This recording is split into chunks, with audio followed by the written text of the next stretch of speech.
আজ আমি আপনাদেরকে ডহুয়া বানানো শিখাবো।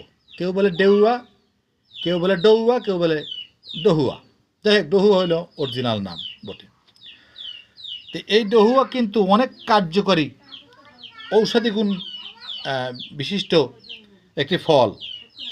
এটা প্রচুর পরিমাণে ভিটামিন সি রয়েছে। এই যে বর্তমানে সিজনালি জ্বর, কাশ, সর্দি, বিভিন্ন কায়দায় উত্তাপ, শরীর গরম থাকে অতিরিক্ত গরমে, তারা এইভাবে ডৌয়া যদি আপনি খেতে পারেন আপনার সমস্যা সমাধান হয়ে যাবে। তবে একদিন খেলে তো হয় না, আপনাকে কমপক্ষে এইভাবে 3-4 দিন খেলেই আপনি এর ফলাফল উপলব্ধি করতে পারবেন। আজকে আমি এই ডৌয়াটা এই জন্য বানাচ্ছি।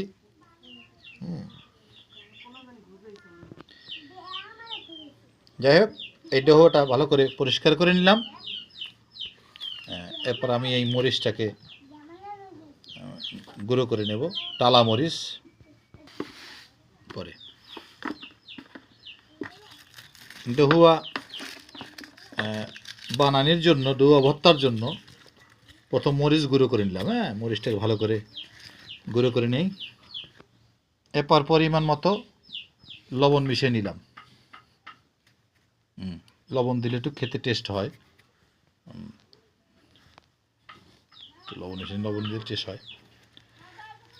এই ডোয়াটাকে ভালো করে মাখিয়ে নিলাম।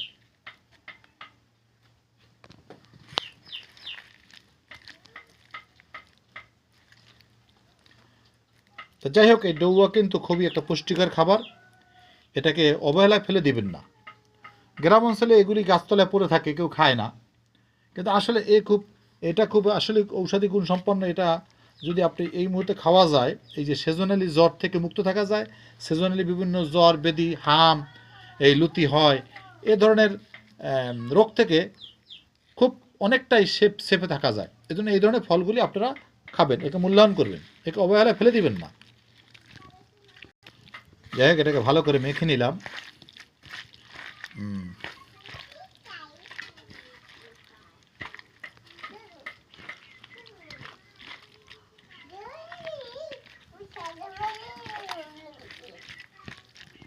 এটাতে চিনি যোগ করে নিলাম। এরপর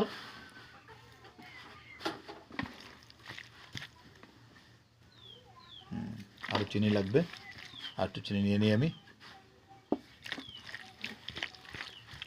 আর একটু চিনি দাও।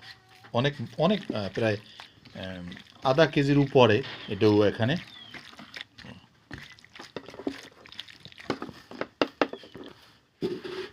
যাই হোক, এরপর আমি খাঁটির সরিষার তেল যোগ করে নিলাম 5 গ্রাম পরিমাণ। এই যে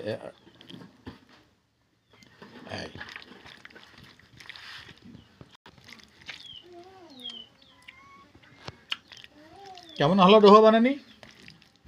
এবার খেয়ে দেখি একটু কেমন লাগে। চমৎকার, সেই স্বাদ।